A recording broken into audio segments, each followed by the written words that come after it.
Uh,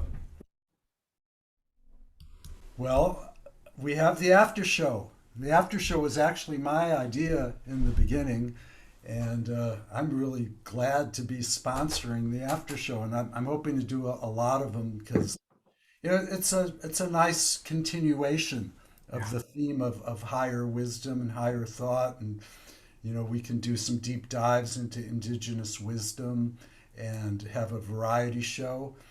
Uh, the first song that I'd like to play, it's called Love the People.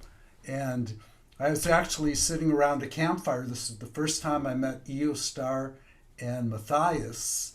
We went over there and they were doing a fire pit, and someone was singing the song. I don't know if they wrote it. I think someone from the Rainbow Tribe wrote it. And I just happened to play the recording, and it was so good that we decided to record it and make a video. So this is called Love the People.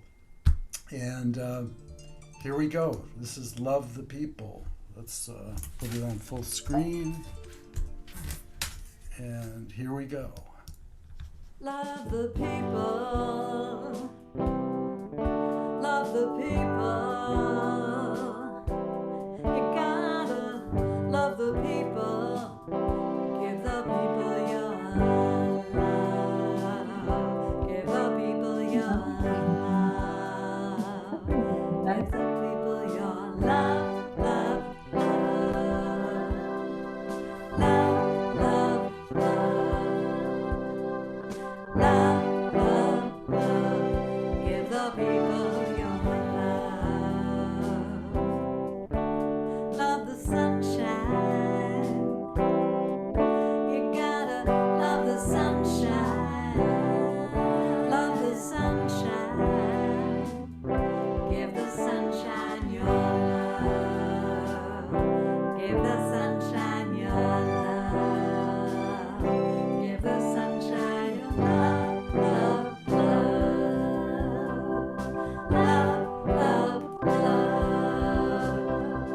Love, love, love. Give the sunshine your love.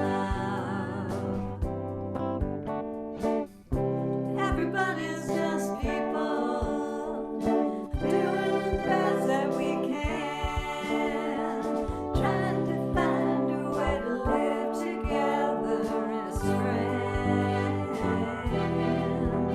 on this sacred land. Love the water. You gotta love the water. Love the water. Give the water your love. Give the water your love. Give the water your love, love, love. Love, love, love. Love, love, love. Give the water your love. Everybody's just people doing the best that we can, trying to find a way to live together as friends on this sacred land. Love the people, yeah, you gotta love the people. Love the people. Give the people your love. Give the people your love. Give the people your love, love, love. Love, love, love. Love, love, love. Give the people your love.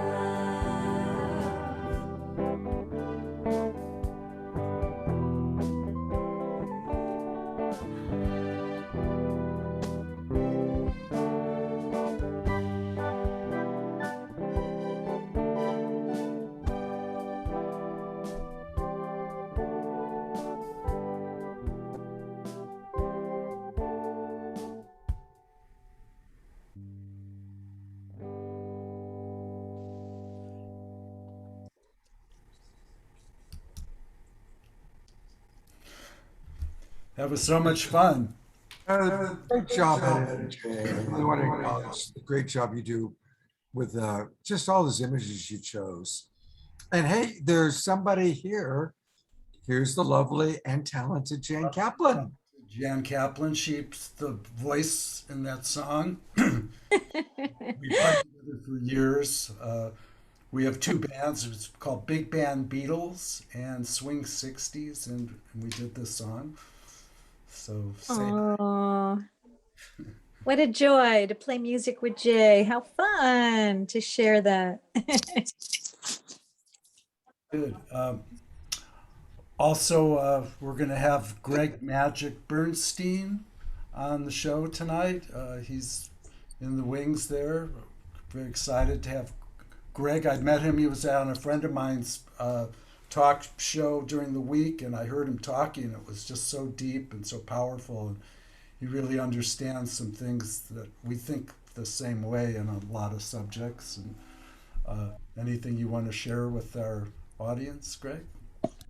I'm just super happy to be here. I love this community and what's going on here and the commitment to raise the frequency and vibration of the planet and everyone. And what I'm about is unconditional love. And I believe that's what everything and we all already are. And it's just our sort of job to realize that. And it's my job to help people understand what that actually is, as opposed to conditional love, and how to bring it to each and every part of us, and especially the parts of us that we don't like, that we have fears and doubts and confusion and self-esteem issues, and all the places that we don't want to love.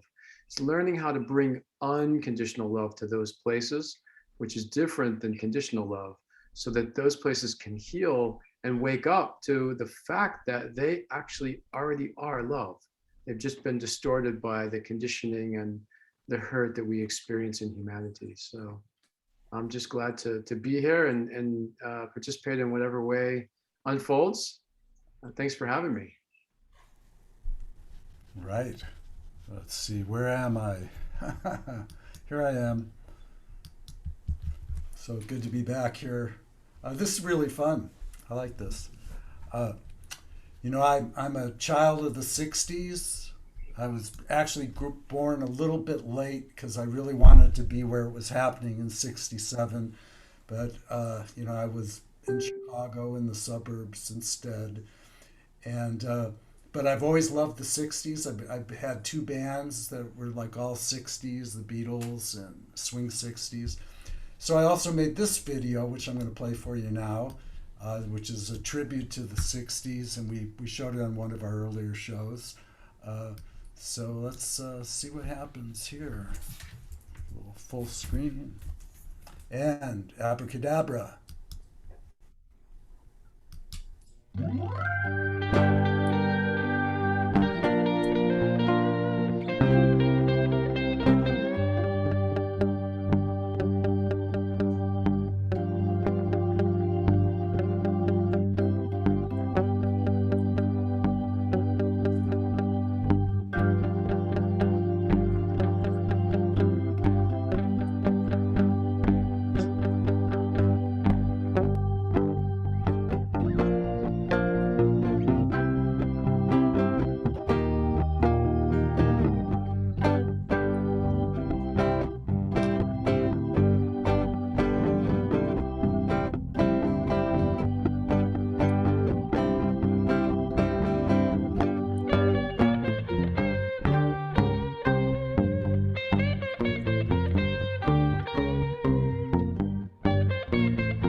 right.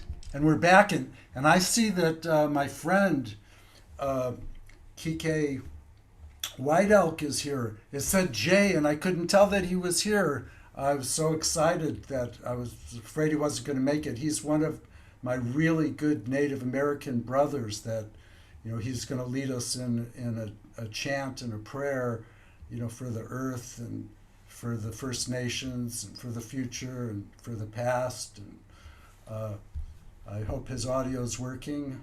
So glad you could make it, brother. Let's see. See if you can unmute there.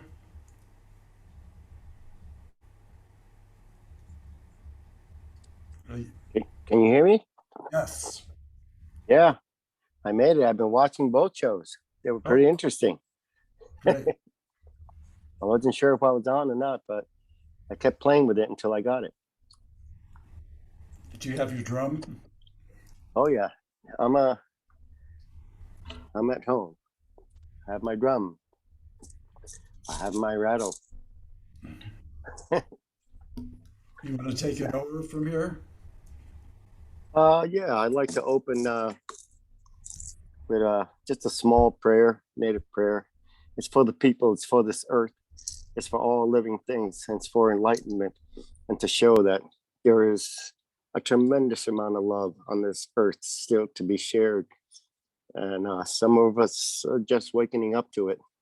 The children help me bring that about because I love my grandchildren and all the children that I run across every day and all the ones that I've had, 6 to be exact. But the people in general, I look at all. I look at the homeless. I embrace them. I pray with them. So anyway, that's all really good. So here we go.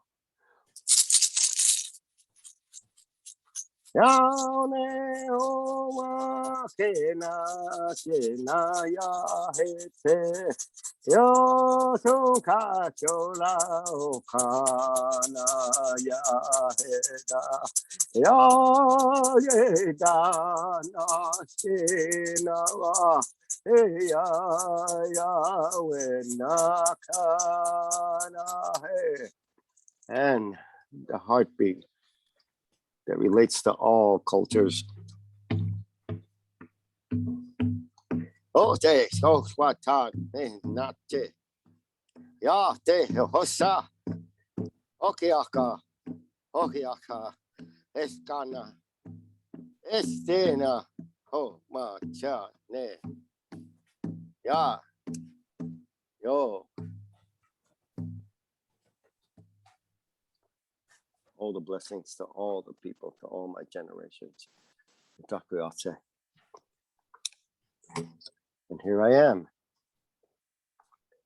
to speak.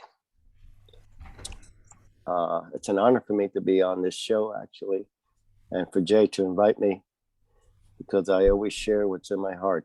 I feel for the people, I feel for the earth, all the atrocities. I feel their pain in order to grow as a human being and understand even more.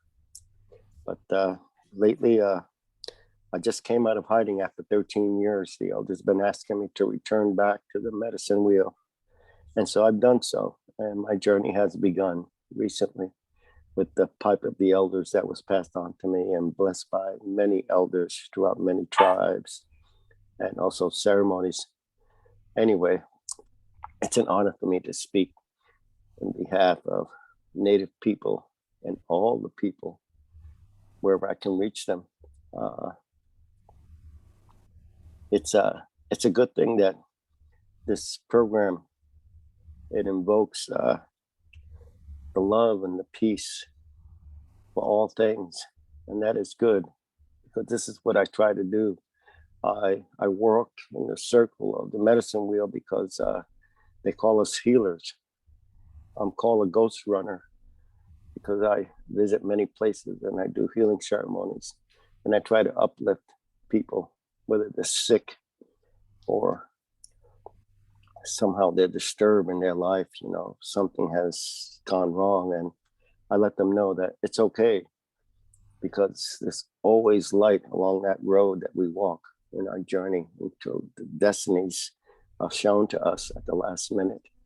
So, like I said, it's an honor for me to be speaking right now, and it's very pleasing and very comforting in a spiritual way. And I hope that everybody else is happy, laughing. Laughter is very important. To us Native people, it's very important. Even the hardest times, we laugh. And we invoke this into our spirit world as well. And we pray every day. I pray every day from morning till night and wherever I am. And if I can bring comfort to someone in the streets, I do. So that would make my day. That's a gift for me. And I learned a lesson too during my journeys. In the time of death, I was wondering like about possessions and things. And then I realized I heard a voice of an old woman, and she said, it's meaningless because the jewels are right at your doorstep. They come in your hands. They are the people that you have shared many tears with, people that you have shared many love, people that you have touched and embraced. These are the jewels of life. They're the most important jewels. And she says, beyond that, you need nothing else. And those memories will take you a long way on your journey into your next life. So I'm grateful. I'm grateful that I'm here, and I'm grateful for everything that's been given to me. And I'm grateful for what I have not. And it's okay, because I feel wealth in my spirit and soul. I feel light. And I have so much love that sometimes it pours out like a cup of wine overfilled. It's like, I just share it. I share it with everyone. I don't care what walk of life you come from. And it's very pleasing and comforting. And many of us have forgotten this because of our perceptions of what we perceive things. But it's okay, because we're all a reflection of each other. We're a mirror, and we're here to learn from each other. And the one thing that I spoke with Jay about is that that reflection, it comes down to the new life that's coming to this earth. All these newborn babies, they're the angels. They're innocence. If you want to be close to an angel, then hold a child, embrace a child, or just watch him play, watch him smile, the joy that it brings. And so anyway, those are the jewels in my life. That's my big chest in life that I possess, that I keep. And it's wonderful. It's a wonderful feeling. You know, it's a wonderful feeling when I go to a river and feel the water, when I hug a tree, when I see nature at its best with their siblings as well. When I see the birds that fly, I see certain bugs that I've never seen before. And I'm amazed. Wow, what is their journey? You know, what's their purpose? Everything has a purpose. It was brought here for us to learn from this. So this is basically what my journey is all about, and to bring healing to all those who need it. And so I will do ceremonies from now on. I have many to do. It takes a lot out of me, but I take them on a journey so they don't forget, and so they awaken, so they can share, touch each other, feel the touch. We've been given a gift of healing. All of us have this, and we don't practice it enough. Use it. Clear everything in your mind, what bothers you, and say, hey, I need a loving hug. I need an embrace. Or here's one for you. So it uplifts somebody else's spirit that might be sad and down and nowhere to go, and enlighten them, embrace them, make them laugh, pat them, if that's what you want to call it.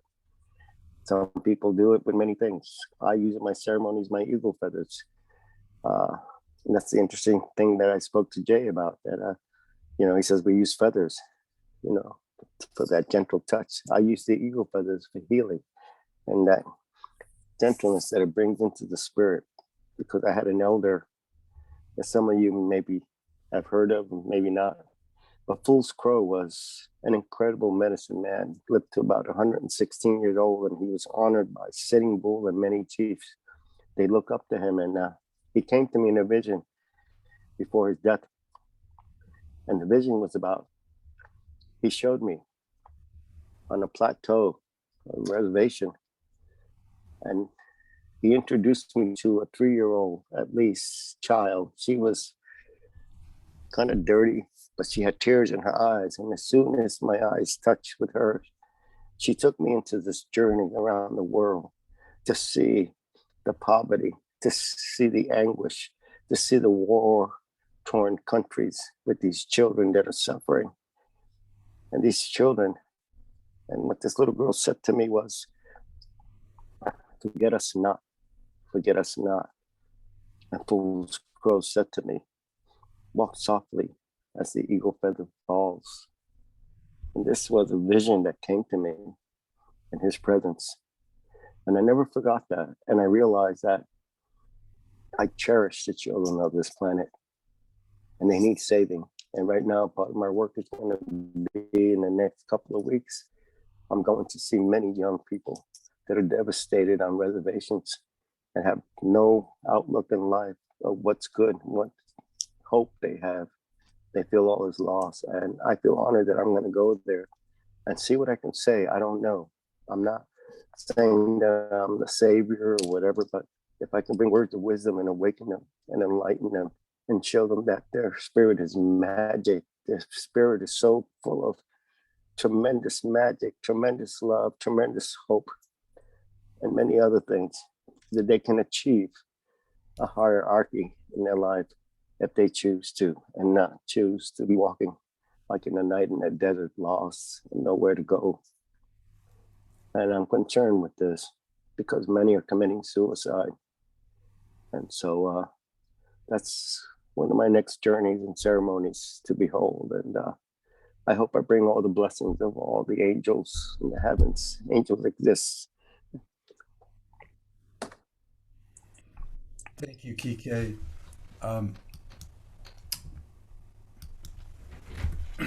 So I'd like to just continue here just for a second, because we have like a really important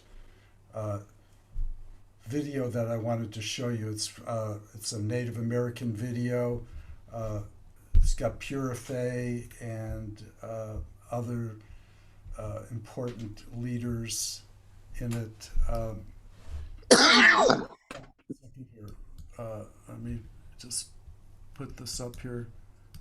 This is about the pipeline, and this is what we're talking about. So please enjoy this. yes, I will.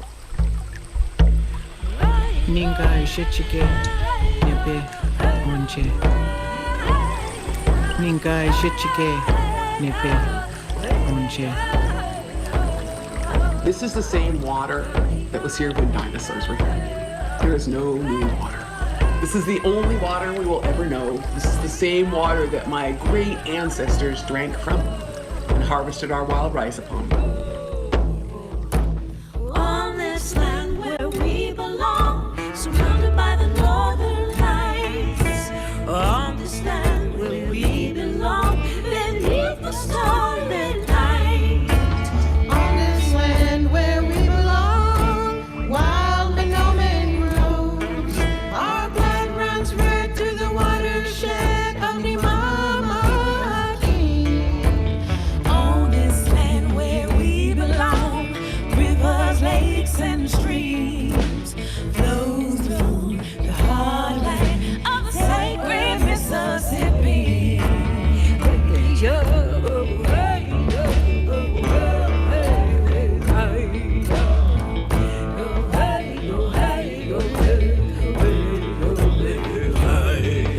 This water is sacred.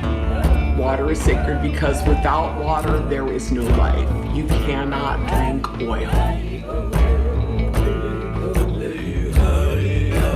On this land in which we belong, from the Canadian tar sand. 1 million barrels of oil in the day to come through these sacred lands. On this land to which we belong, with oil thicker than crude. 4,000 workers coming our way, got them pandemic pipeline blues. This moment is that moment where we face that oil. This is the moment where we face line 3 and say, no, you will not take our water. On this land to which we belong, with pipelines that corrode. When they break, it'll be too late. It'll kill this river road. On this land where we belong, don't let that pipeline through. No more drill pads on native land. No more pipeline blues. No more drill pads on public land. No more pipeline blues. No more drill pads on sacred land. No more pipeline blues. No more. Don't let Line 3 come through.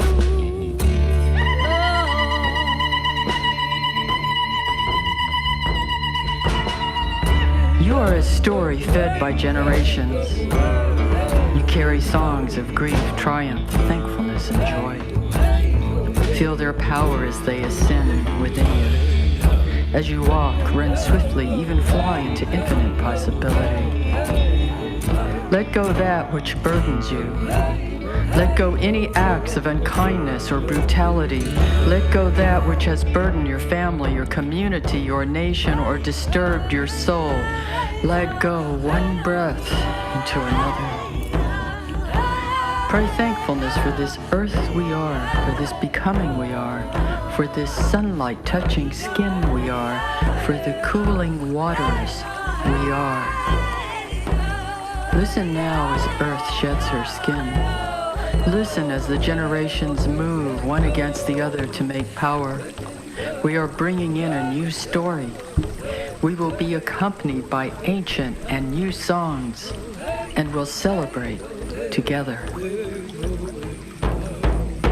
Nipe, kisake iku, kimi kwachawenemiku, kishawenemiku. Nipe, kisake iku, kimi kwachawenemiku, kishawenemiku.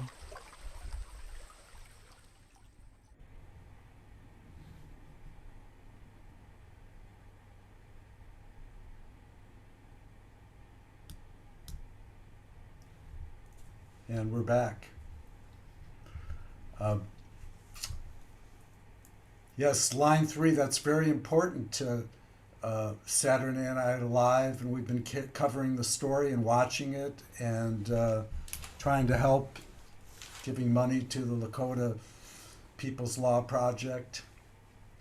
And I know Raamayan, who's in attendance here, he's going to come up and speak, and he's one of the founders of Unify, and he's really a beautiful brother who's has some powerful feelings about nature and our relationship to nature. And I'm not sure exactly what he wants to speak on tonight, but looking forward to it. And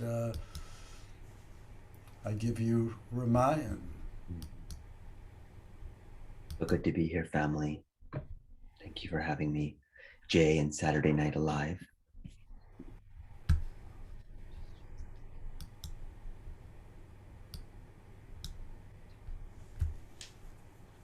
It's beautiful witnessing that video. Thank you for sharing that. To feel those prayers.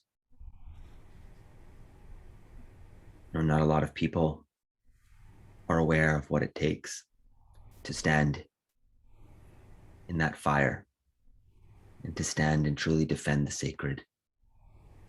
And I also have so much compassion because growing up in the system of colonization, it's harder to discern it. It's harder to understand it. And yet there's a reckoning today. There's a reckoning in terms of our planet. We know its limits.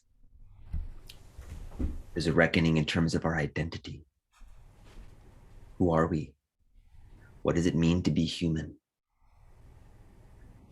What is the distinction between belonging to a culture and belonging to this planet? What is the distinction between the identity and the levels of gender and nationality and who we are as beings sharing the same elements? And that awakening is happening everywhere on this planet today. Doesn't matter what body you're in, doesn't matter what skin color you are, doesn't matter what suit you're wearing, so to speak. And this is the great hope.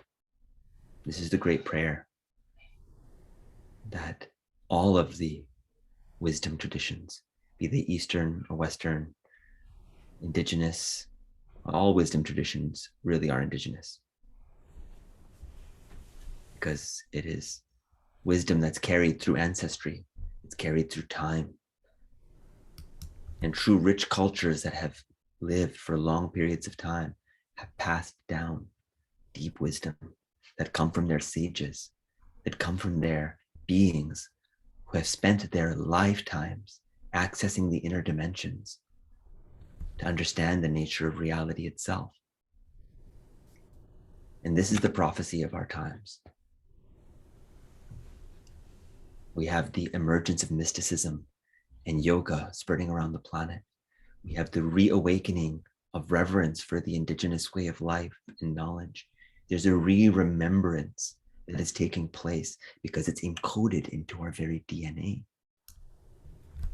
You know, my lineage is the Bhakti lineage. And the Vedas hold the codes and the seeds of our origin story. And our origin story is so vast.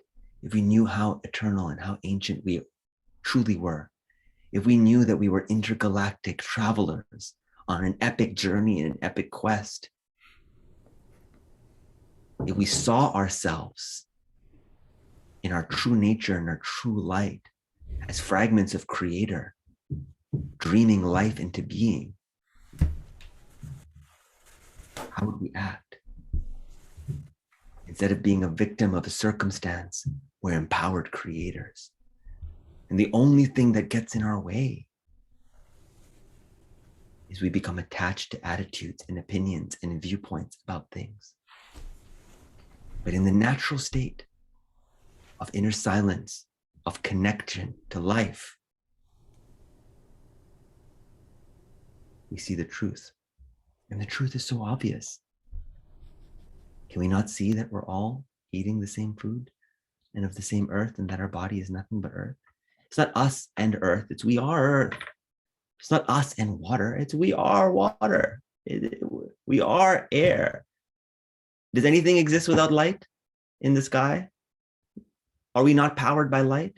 Of course, we can see these things. They're existential truths that are so obvious and so right in front of us. Our sameness is so clear. Yet this delusion of self breaks our capacity. And this idea of self, this idea of who we are, gets in the way of us experiencing the truth of who we are. So this is a poem for you from one of my poetry books. You are the sun, burning bright with the gift of the one. Yet even this simple truth remains shrouded. Who sees through these eyes? What light witnesses itself and dances like a prism twirling in the window? The sun and you are in a constant love affair, sending coded messages to each other in a secret language that only the beloved can read. You see, the sun never truly sets. The earth only tilts her face sideways so you can bask in its gentle reflection for a time and rest.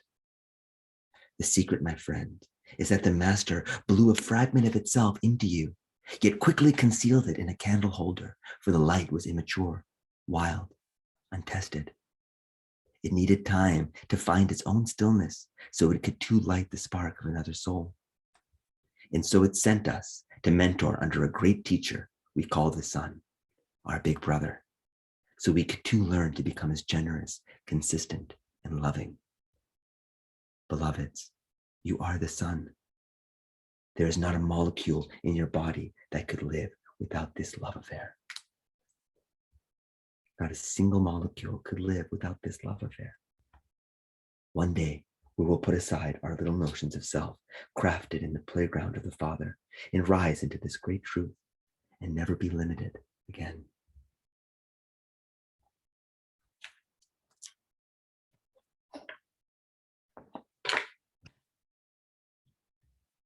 So I feel that my message for today is the same message. It's whatever it takes for each one of us to awaken to our interconnectedness and live that with each other in the spirit of the gift. That's our task. And that's what it means to unify today. It doesn't mean to break plurality. It doesn't mean to homogenize culture. That should never be done. It's not respectful. We must respect nationhood and practice and access to divinity in ways that we've cultivated. But there's a fabric of unity because there's a connected truth of who we are that we can rest upon together. That's what it means to be unanimous. And we must stand together as united people. It can't just be United Nations sitting in a big room in Geneva making decisions for us. The rising is all of us who share these same values, being able to represent ourselves. Thanks for having me.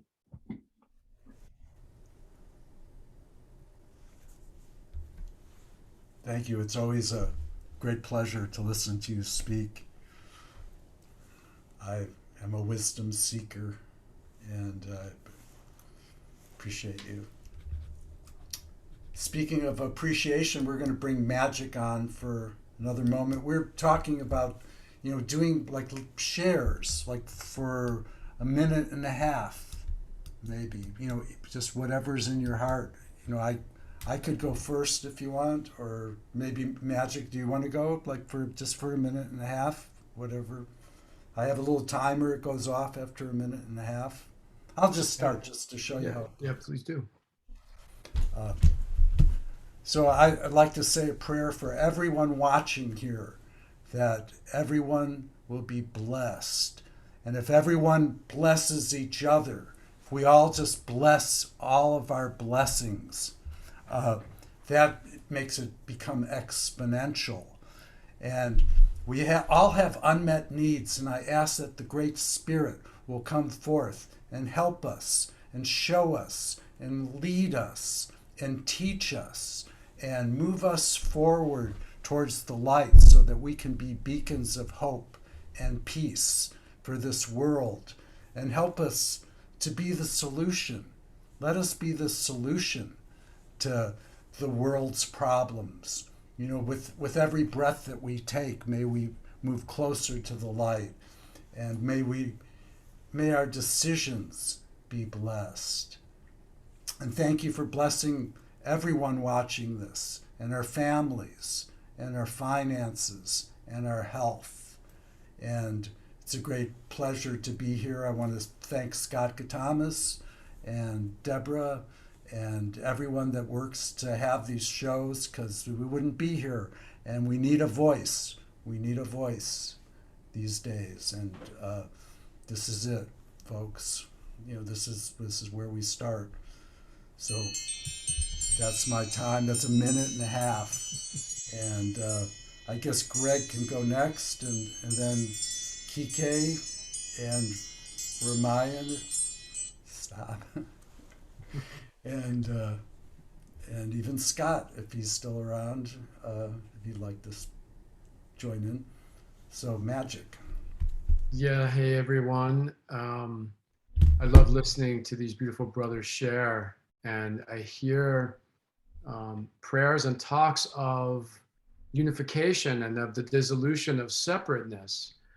And so I want to offer an invitation to everyone who's listening right now of a way that you can, as Gandhi said, be the change that you want to see in the world.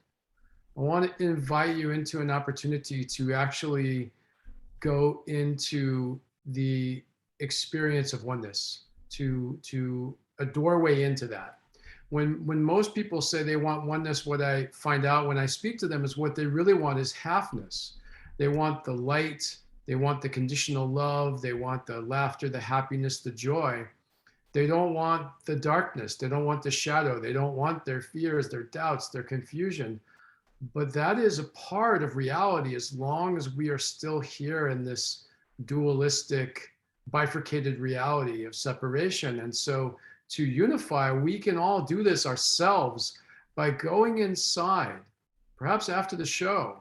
Go inside yourself and find some sensation inside of you, some emotion or energy or field of consciousness that you don't like and that you are, as such, separate from, not unified with the reality of what's present in your field right now.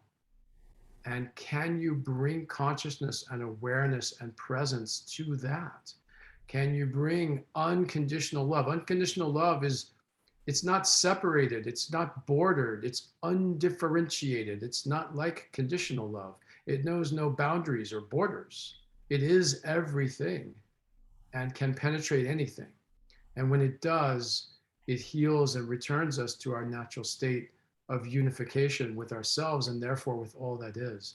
So simply to go inside yourself and find something, some sensation or something that's uncomfortable, and bring your loving presence to it. And just how intimate can you become with what's present in you in this moment? Can you fully accept that this is reality in this moment? Can you unconditionally love this reality in this moment? Ultimately, can you dissolve the sense of self that is observing it and become the part of you that you've been separate from? That is an exercise in unification and oneness. That is how we can all do the work ourselves. And then once we do that, we begin to see the unity and the oneness in all that is. And I see you as God, and you as God, and you as God, and everything as God.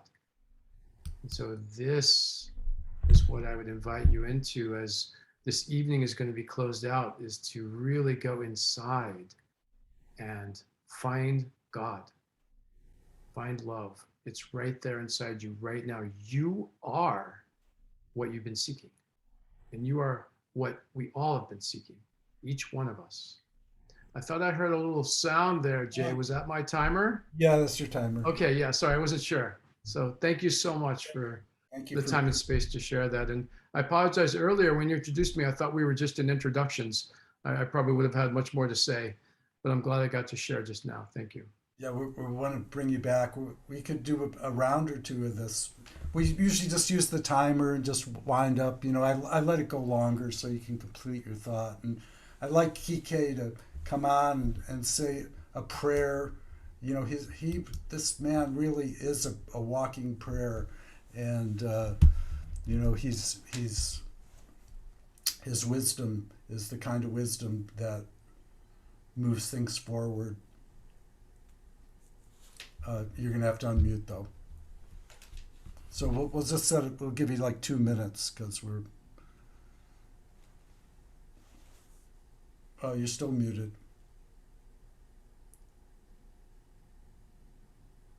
There you go.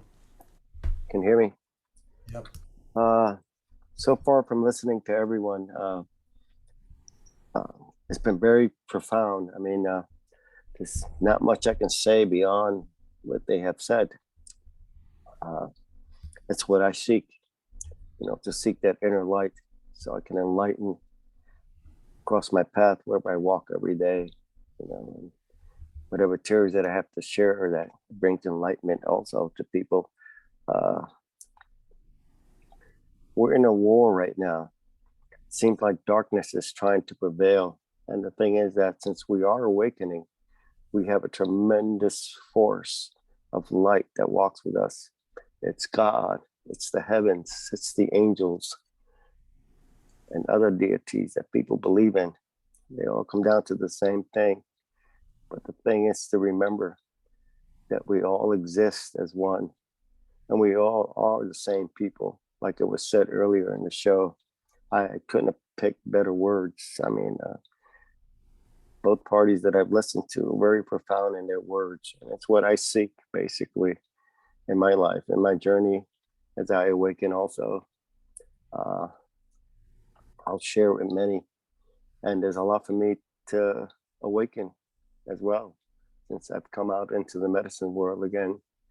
after 13 years of retirement. So I'm walking right now steady, like that vision I had, walk softly as the eagle feather falls. The eagle to me and to many of us in the native nations carries our prayers to the highest point of the heavens.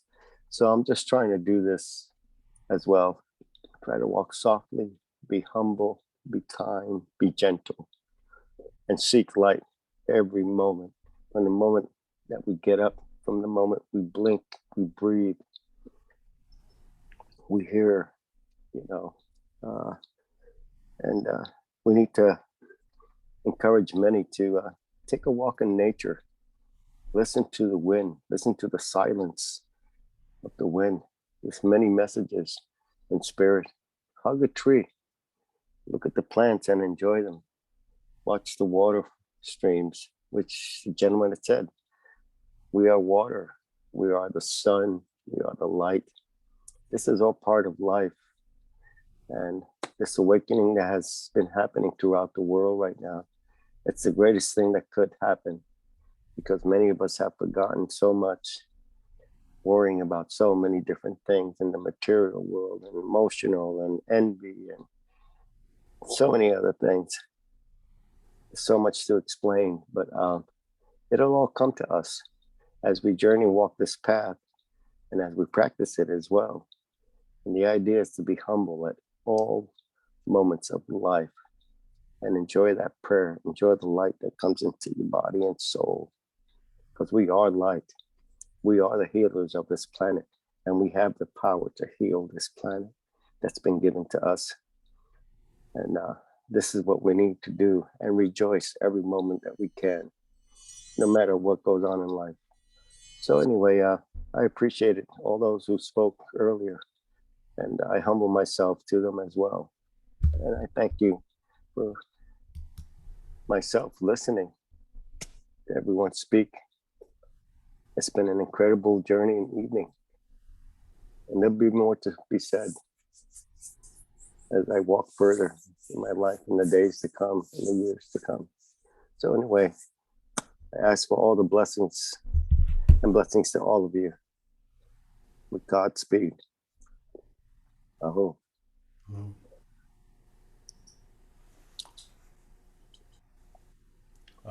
We can welcome Raamayan back for a couple minutes if you like, or Scott. Well, I've put the spotlight on Raamayan. People have gotten lots of Scott tonight, so Okay. More from Raamayan. I just feel called to keep reading some poetry to you beautiful beings.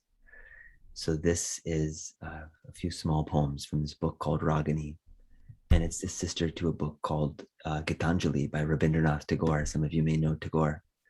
He's a prolific poet from India, and he wrote a book called Ragini. And the Bengali style of poetry it's bhakti poetry, so it's about deep longing for the beloved. So here's a few small ones for you to end the night with. And to think, at one time I believed I was the creator. What arrogance, what a belief born of ignorance and ego and delusion. But now that this belief is dissipating, like mist does when the light of the sun hits, I am absolutely sure that I'm nothing but the creator. What joy, what bliss, what wonder that these hands are his hands, that these eyes are her eyes, that these senses are its senses, that this dream is nothing but a glimmer in one bubble of one corner of her vast creation. Yet I am dancing on this surface with a trident, ready to pop at any time so I may fall through the clouds of Maya into her lap. And as we tumble off the bed together, laughing and having a pillow fight like the best of friends, until then, I will suffer to find his warm light while wading through this endless mist.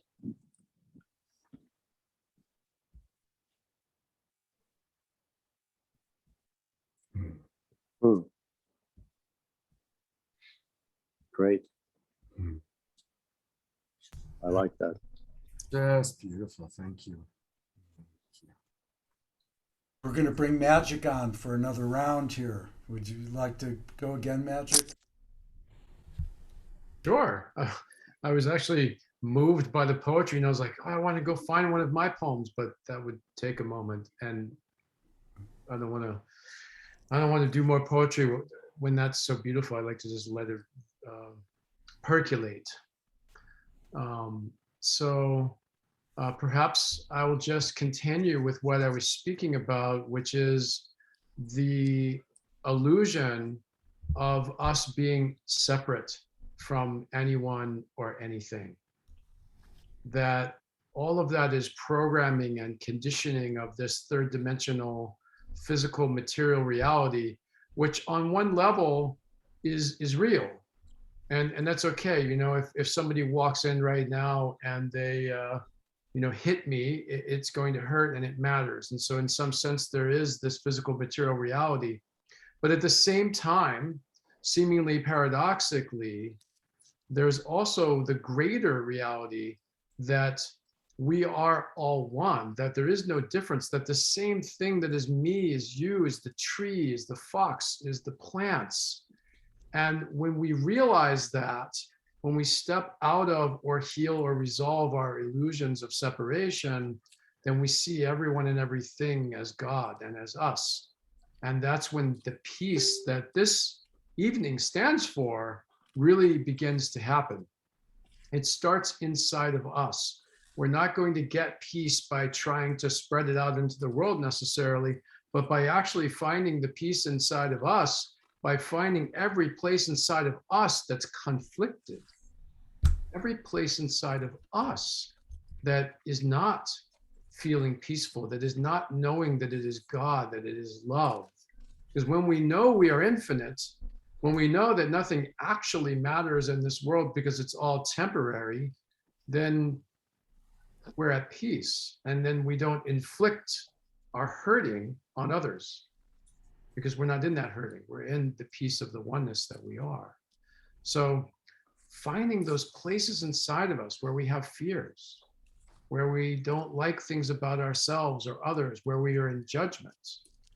You know, during these times of COVID, I find that there's lots of divisiveness on both sides. There's the vaccinated, there's the unvaccinated, and each side seems to dig into we're right, you're wrong.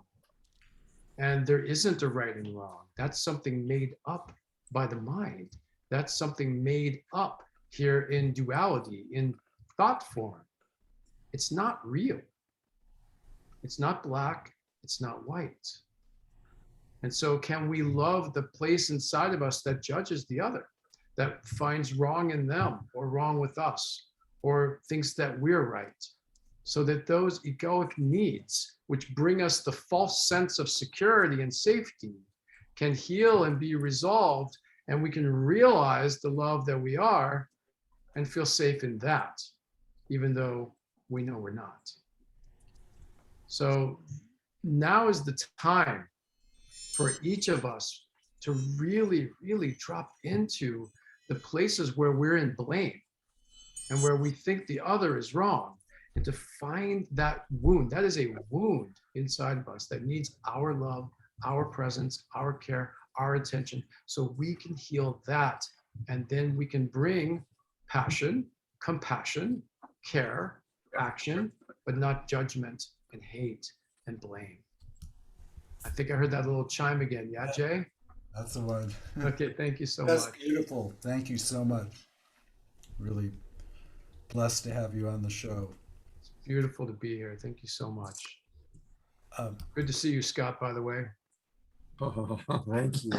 Magick is a longtime friend of mine, and it's great to have you with us. And I'm appreciating, hey, it's all men. It's like, it's Jay and Scott and Raamayan and Magick and Kike White Eagle. So it's kind of interesting that it ended up being 5 men as the presenters in this after show. And so here's to the brothers. I appreciate that, because it's that feels good. And each and every one of you, what you're sharing is really, really important. Thank you. Thank you very much. I'm going to share a video that I have here of Sadhguru, who I really enjoy. And, he has such wisdom. And Here, let's take a little listen. It's a short video.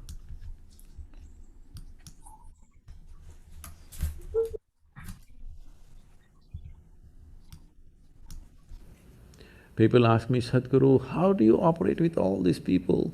All kinds of horrible questions they're asking, they're doing this, they're doing that. I said, my life is not about them, it's about me. It's about how I am. It's about me. It doesn't matter how they are, that's their choice.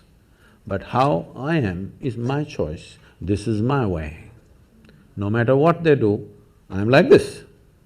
Because I have not given that freedom to anybody, that somebody can freak me, somebody can make me angry, somebody can make me happy, somebody can make me unhappy. These privileges I kept to myself.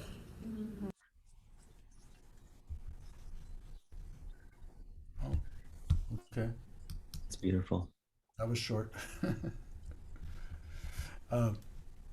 Yeah, so I thought yours ran a little longer, caught me by surprise. But Yes, I just want to speak to that for 1 second, sure. if I may. Because you have stages of realization on the path. And it's important to know who you're speaking to. What I love about Sadhguru is that he will not step down the truth for anybody. He's not trying to appease you. He's not trying to make you feel good. He's trying to tell you the truth about how reality operates, and you don't have to like it. It may offend you. You may not like it as a cultural nuance, especially if you're in victimhood. You won't like Sadhguru. You won't like it because he doesn't allow you. Any real guru or any real teacher will never allow you to live in victimhood. It won't happen because you're giving responsibility to another for your life. But it's because we have a short cosmology. If you only believe you're here for one lifetime, of course you're not going to have causality. Of course you're not going to understand your place in a much larger causal thread. You won't see it. That dimension is not accessible to you. So the whole thing that happened in a lot of the Abrahamic religions is they created this dogma of one life. It didn't even happen during Jesus' time. It happened 400 years after. During the Council of Nicaea, they said, we're going to tell the people that the reincarnation, even though Jesus came back, he resurrected. And they still managed to tell people that, oh, it was just him. There's not anybody else. But Sadhguru says, once you become awake, part of the journey of awakening is you see your causal thread. You see it. Anybody who awakens sees their lifetime. You see it unfold in front of you. And you see how you created your reality across a vast spectrum. And this brings great humility, as well as great empowerment. And so in this clip, when he's saying, I don't give the right for anybody to take control of this anymore, that's all a yogi is. A yogi is one who now this to this, your fingertips to fingertips, you're in control. That's it. Doesn't mean much else. And he's claiming that.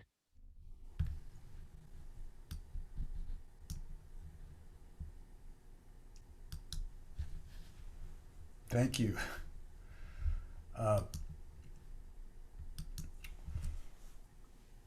This is fun.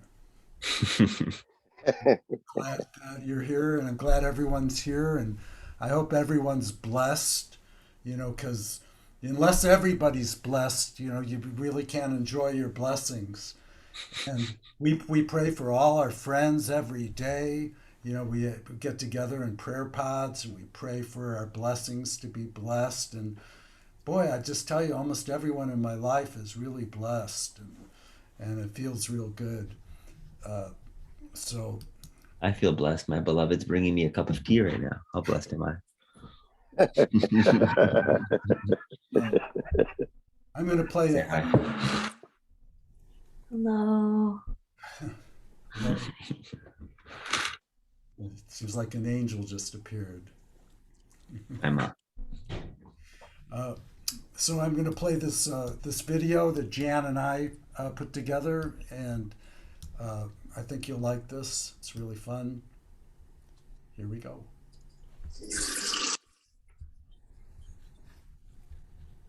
And action. Action. Jay is playing a video that we I'm do Jay, together. Yeah. Jan. He's doing this live. I say, that's Jay and Jan. It's just us, just folk, you know. He went that way. All right. So we're gonna play our song. It's my song called "Love Is the Answer." I think Fantuzzi helped me write a few words to this. Trevor. Me. Yeah, We all. mostly me though. It's my song. Without me, there wouldn't It's be a song. Jay's son, for Right, sure. so- Okay. Love's the answer. Love's the answer. Love's the answer. Works every time, just like the sunshine.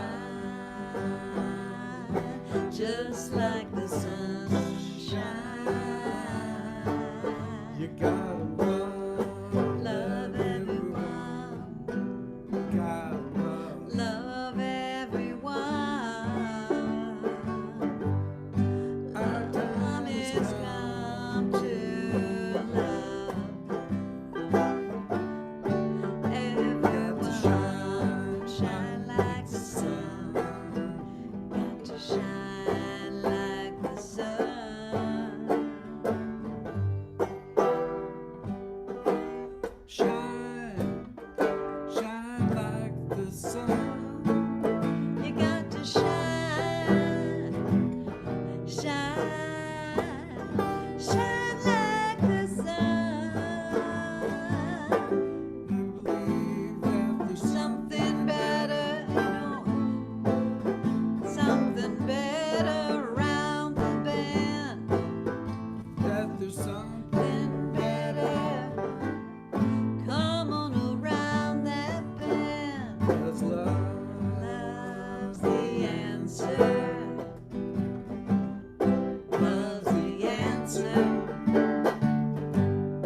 Love's the answer.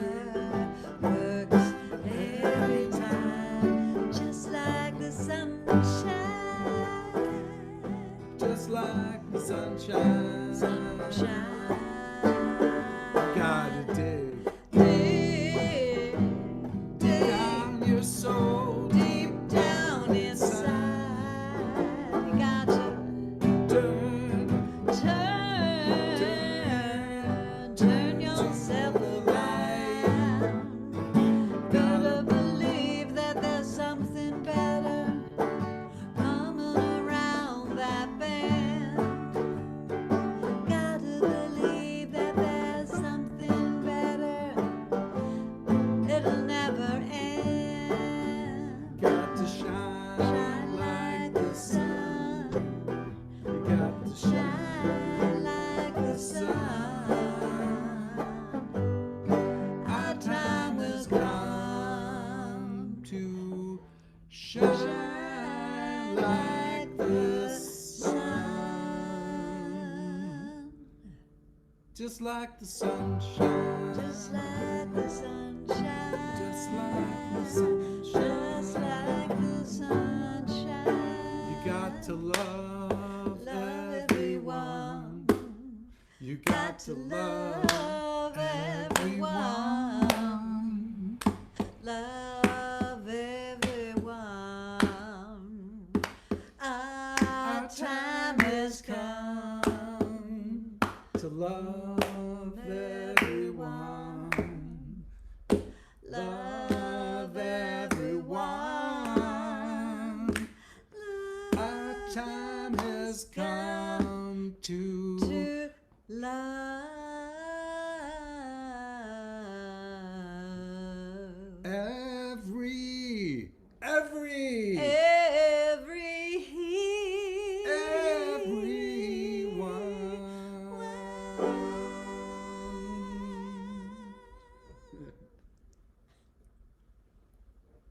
Oh.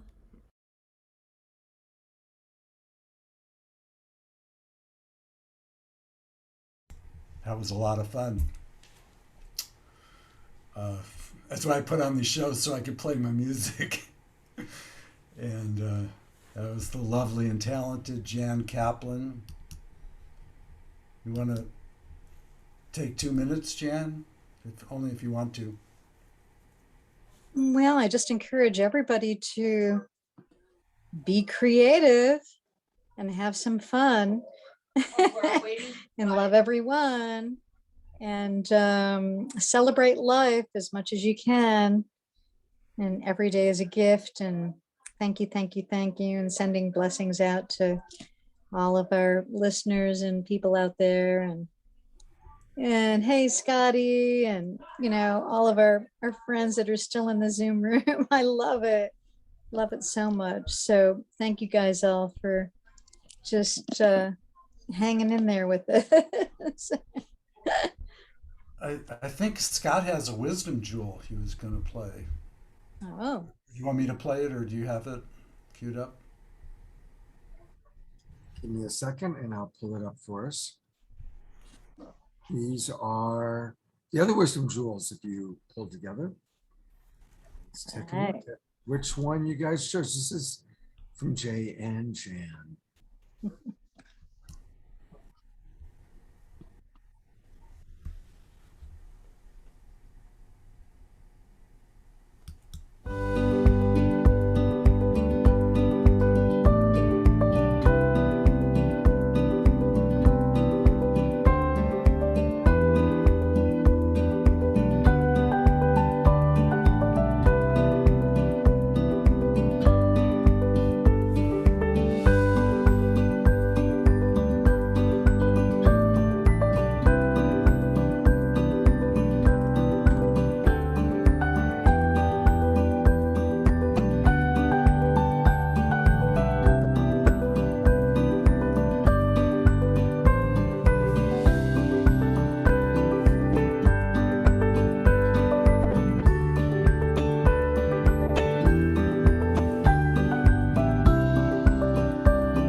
Big thank you to Jay and Jan for all the wisdom jewels that you guys create for us. It really is one of the best features of our show, and it's totally a Jay and Jan creation. So thank you very, very much. A funny thing happened, I was browsing through YouTube, and I ran across a video. It's a Himalayan monk, a yogi who lives in the Himalayas in the snow.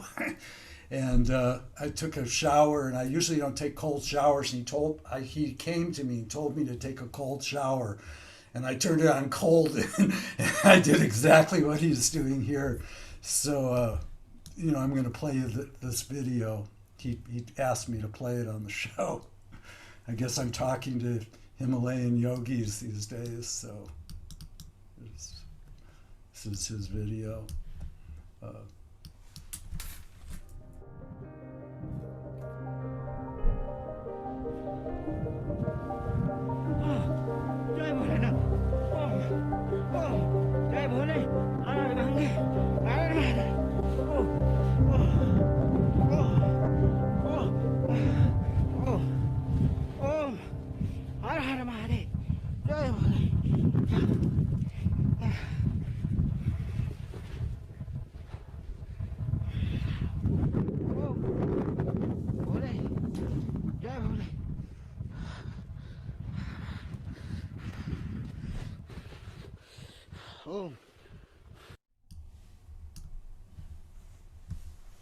Thank you very much.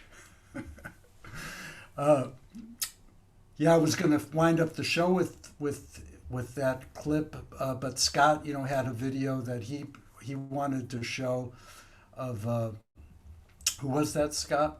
David Pramal and Mitten. Yeah, so we've changed the agenda because we're going to, probably end the show with that. So I bumped it. Well, yeah, thank you. I thought, we had promised to have David Pramal and Mitten a video replay on the main show tonight. And we ended up having so many people drop in and visit us. It was amazing. And then we ended up getting both Sean and Paul doing Magick. And so we didn't get a chance to show it. But I'm going to close this out. So this is a chance. I'm going to go to gallery view for a minute. And I just want to say thank you to everybody who's still with us. I want to thank Kay White Eagle.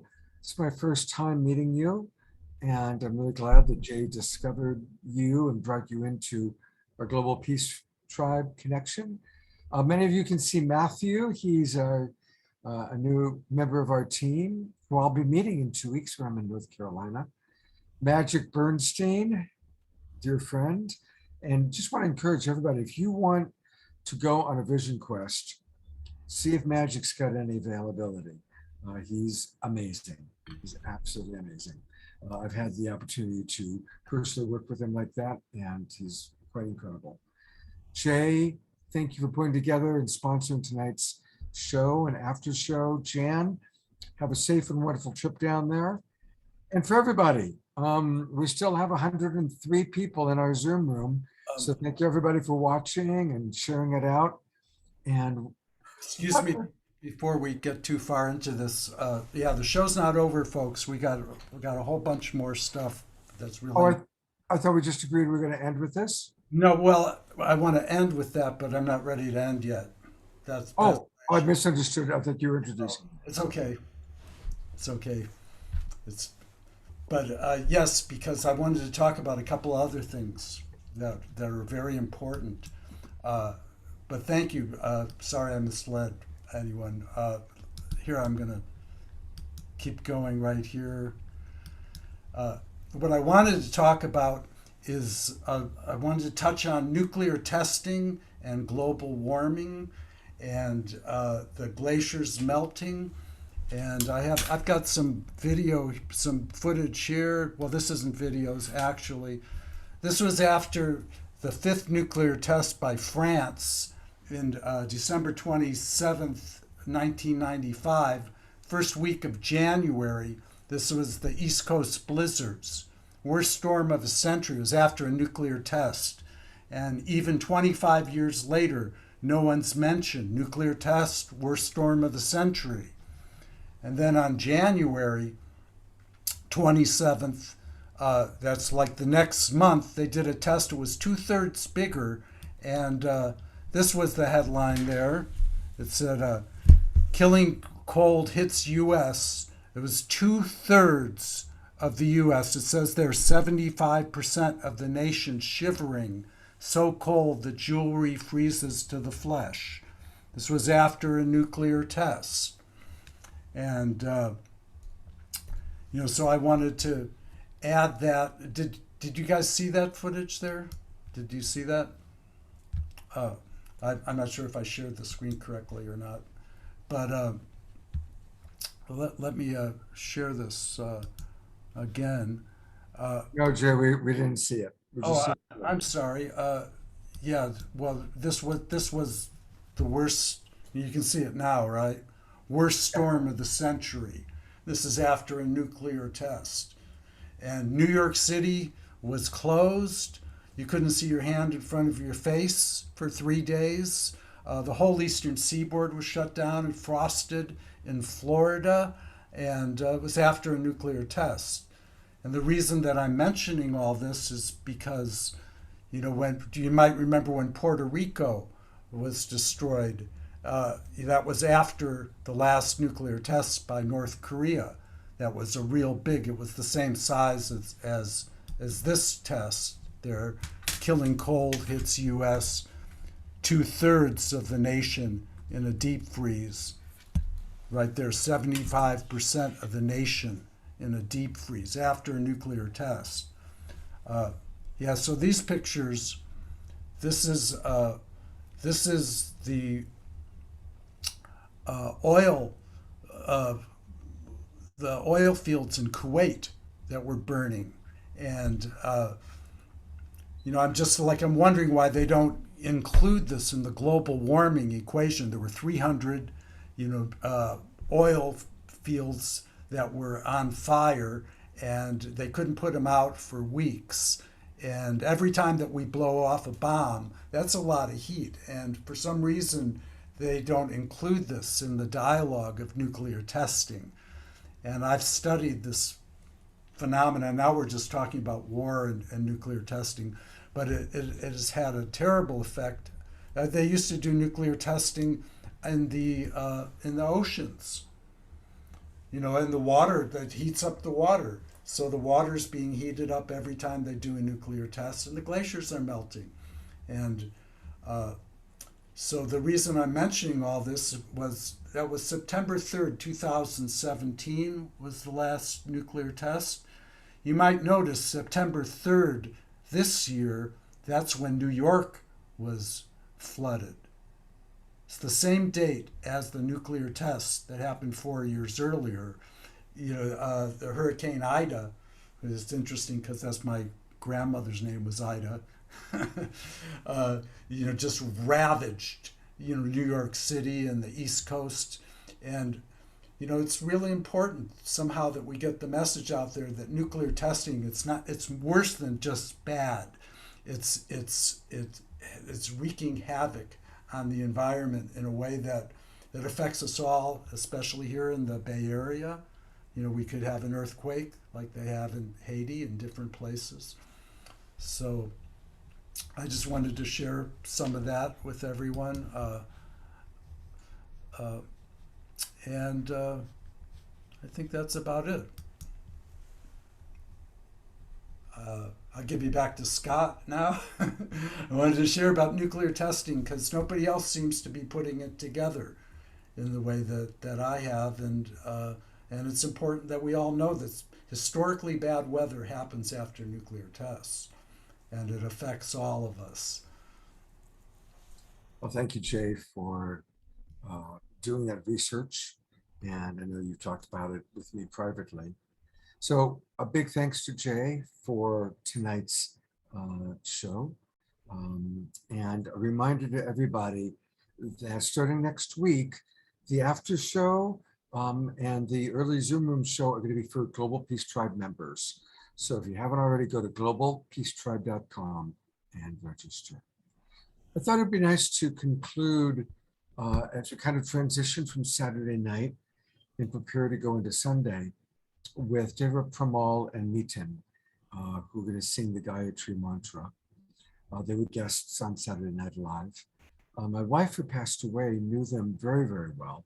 They were all devotees of Osho. And they spent many years together in Pune and also on the ranch in Oregon. And then we were all in India together for 5 weeks. We spent 5 weeks together in 2005 and 2006. So they're longtime friends and of course, absolutely magnificent musical artists, very beloved. And I just thought this would be a lovely way. I knew it was going to be a long night with our main show and the after show. So thank you again, Jay. And let's conclude our evening with Deva Pramal and Nitin. Good night, everybody. Thank you.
Devasya Dhimahi Dhiyo Yo Na Prachodayat.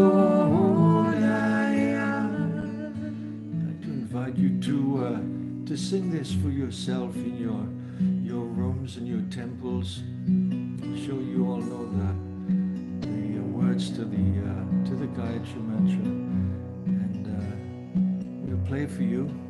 And nice to give you a space to sing. Okay.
Sham no mitra, sham naruna, sham no bhavet varyamam, sham na indro brahaspati, sham no vishnu rukrama, namo brahmane, namaste vayu, tvamiva pratyaksham brahmasi, tvamiva pratyaksham brahma vadisyami, ritam vadisyami, satyam vadisyami, Tanmam avatu, tatvaktaram avatu, avatu mam, avatu vaktaram.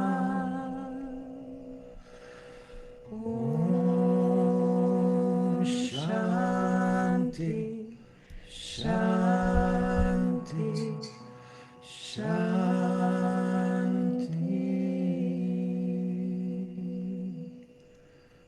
Join us. Om Shanti, Shanti, Shanti, Shanti. A prayer for universal peace. Please sing. That's my friend from India. I know exactly who that was. Let's join together. Om Shanti, Shanti, Shanti for universal peace. We join Deva. Om Shanti, Shanti, Shanti.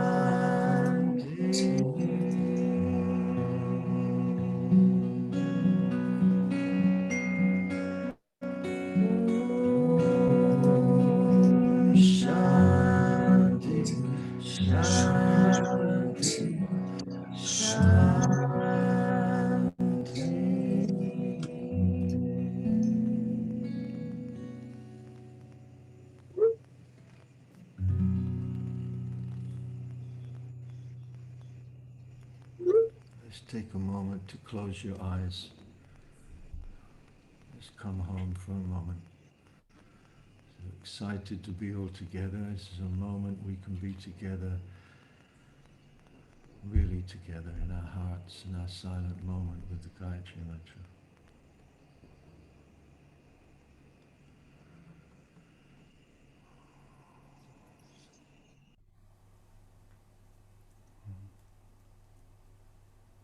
Very beautiful. They just have such an incredibly high level of vibration. Very high. Well, I see we still have 95 people with us. That's amazing. So thank you, everybody. I've got some more going on here. Feel the spirit moving. It's moving, shaking. So I wanted to talk about the Big Bang. A lot of people wonder about the Big Bang, but it reminds me, like, that's where life was created, right? Started with the Big Bang. And it reminds me of the orgasmic experience. The Big Bang was an orgasm, and it was a form of death. It was a form of birth, and it was one of those moments. And I wanted to talk about, if Magick wants to come on, or we can, talk a little more, about, when you go to sleep at night, there's a state, it's called, I call it twilight. That's where you're in between awakening and in between sleep. And that's a time where we can send out our requests, to the universe for healing. Thank you for miracle healing. And it's really powerful to work with the subconscious, and that's why people have such trouble changing, is because the subconscious is the rudder that really drives our behavior. So I was wondering if you were talking about fears, and I think that's what really drew me to you when I heard you talking about fears, and you guided me in such a way that I really understood that, with guidance you can navigate, into these places. So if you'd like to share anything about that, or twilight, or subconscious healing. Well, one of the things that I like to do before I go to sleep at night and first thing when I wake up in the morning is a presencing practice. And it's a practice where I'm going to tune in with whatever I find that's present in my field in that moment. So that could be fears. I remember there was a long time in my life when each time I would close my eyes, put my hands in my body and breathe in, I could feel just a little bit of anxiety there.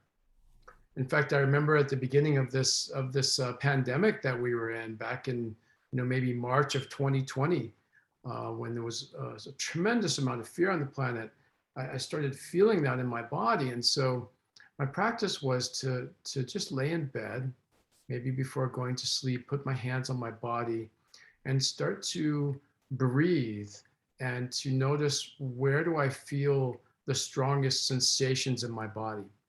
We always have sensations in our body. The mind likes to label those sensations and call them fear or call them joy. But the reality is that they're neutral. They're just sensations. It's the mind that likes to divide and to separate and to create little boxes out of things so that we can understand them. But if we let that go, we just go, okay, where are the sensations here? And start to track those and to be with those and to place our consciousness on them.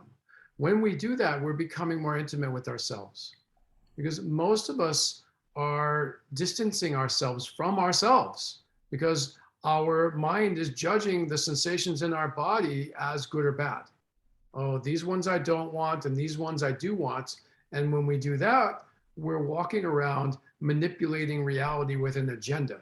Whether it's a good agenda or a bad agenda, it's still an agenda.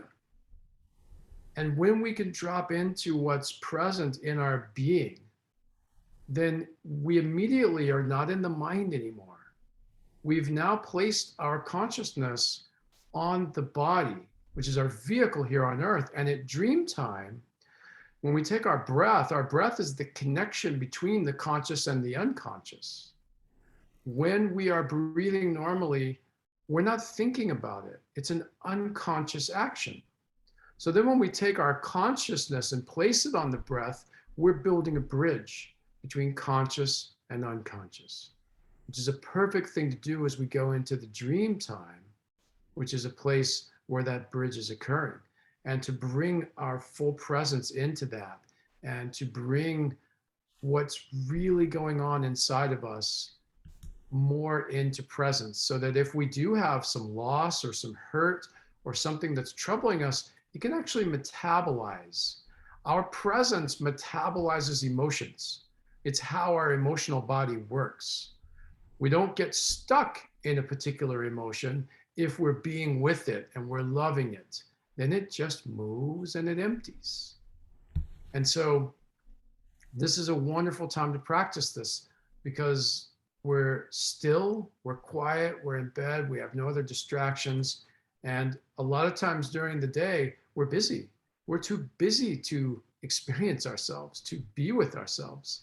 So what a great opportunity to have a spiritual practice, a psychological practice, an emotional practice, an embodied practice, all at one time.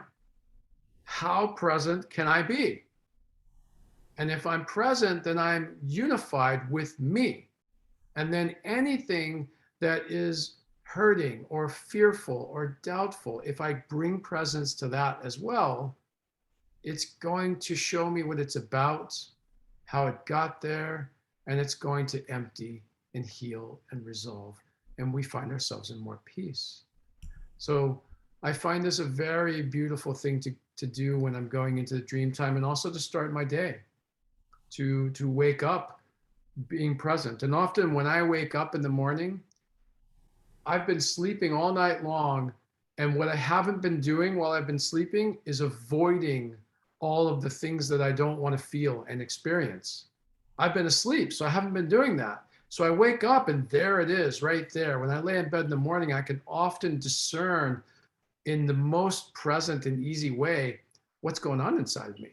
And then I can get intimate with it.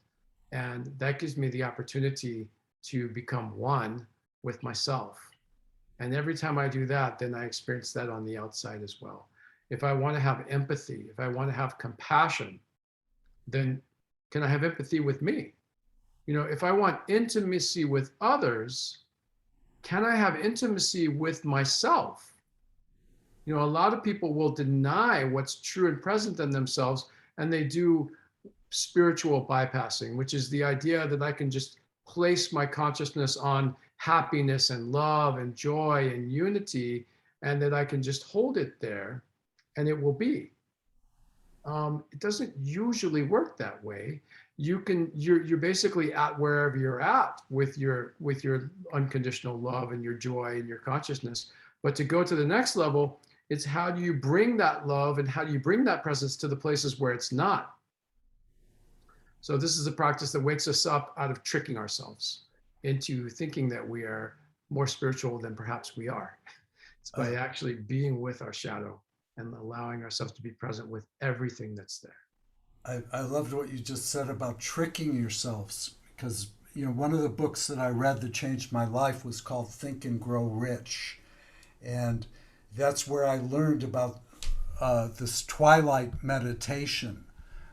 Twilight is when you're half asleep, when you're falling asleep, at the moment where sleep overcomes and takes over, that moment is powerful. And if you believe, for instance, like, you know, money is coming to me, or exponential financial blessings, and you believe it like the money's already in the bank, you actually create it. And yeah, you know, Jay, that moment is what, you know, some of the shamans call the crack between the worlds, right? It's this like bridge between our third dimensional material reality where everything is solid and things are cause and effect, and I can't just create something with my intentions or my thoughts or walk through walls or shapeshift.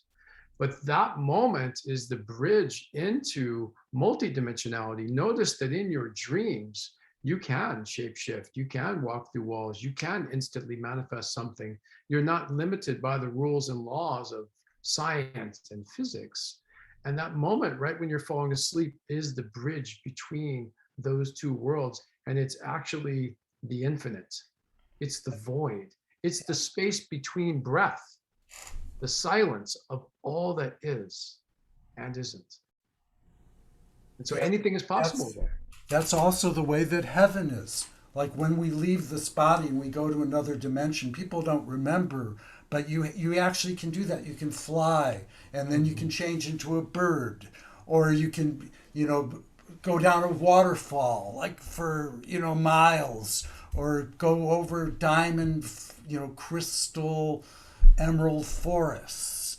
Anything you can imagine is possible, in these other realms without our physical bodies. And the dream state is more like the free state. So, I try and do a little light touch. As soon as my head hits the pillow, I'll say an affirmation like affirmation, like thank you for divine love. And I'll feel a tingle. Any way you can feel a tingle with the sheets, touching your body, touching your feet. I take a feather to bed sometimes. I use feathers all the time to activate light touch. And, I invented light touch because I discovered it, because, I realized I was doing things wrong and that I needed to do things correctly. It's not really wrong or right, but, I wasn't happy with the results that I was getting. So I began to invoke, you call on the angels when I want to be with the angels when I go to sleep at night. Mm-hmm. I want to recharge in Abba, what's the word? What's the blue stone? I think Kike knows this. What's this? Amethyst temples and caves. That's where I want to go when I sleep. I don't want to just have these dreams that are all in this dimension, because we're multi-dimensional. And we are. And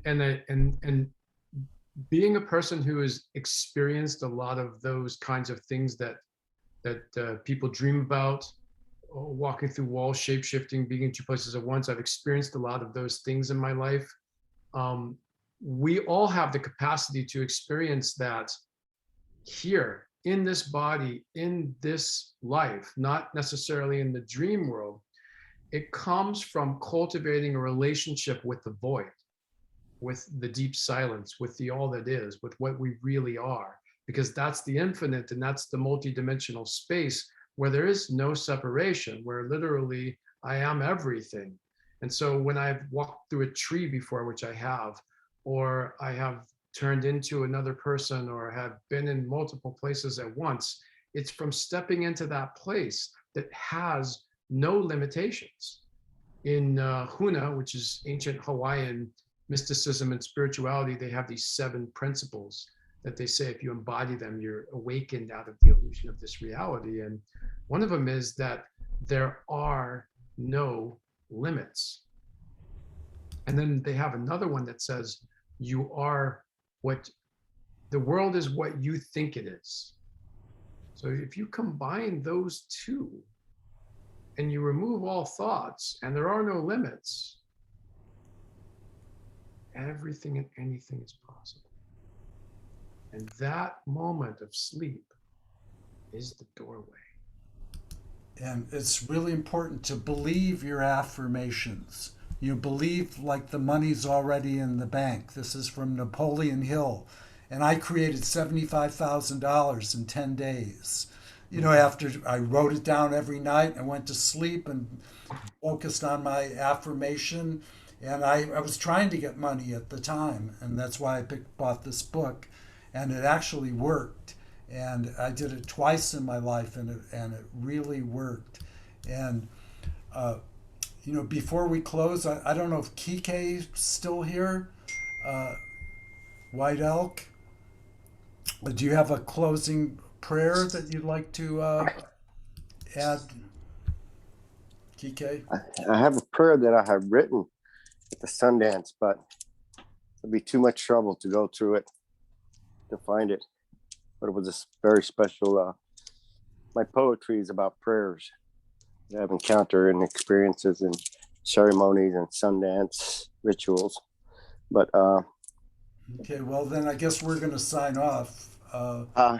Scott's given us the cue. It's time. Yeah, I'm just gonna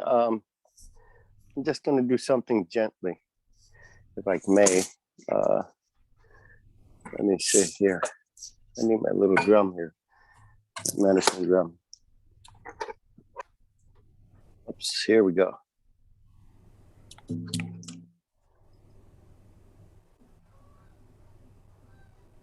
Oh.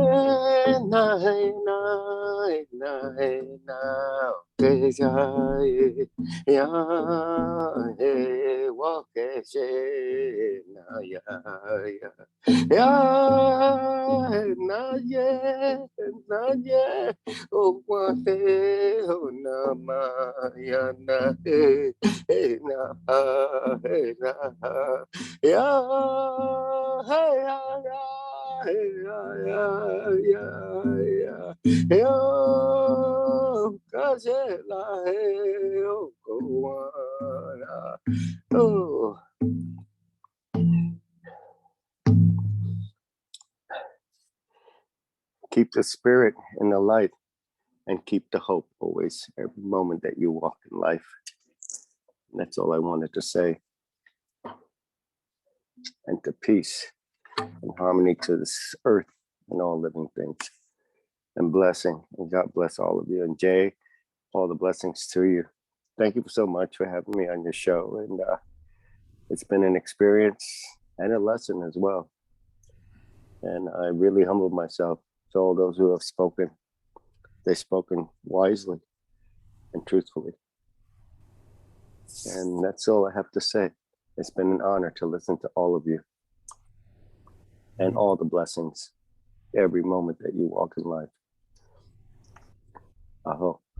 Oh, thank you, Scott Thomas. Thank you, Scott. And that's it. You're muted, Scott. Thank you, everybody, for joining us tonight. Thank you, Jay.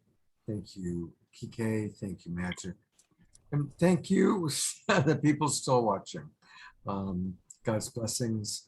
And tomorrow morning, my Secret Sunday show, I would love for you to join us. A really nice group of people that comes every Sunday now.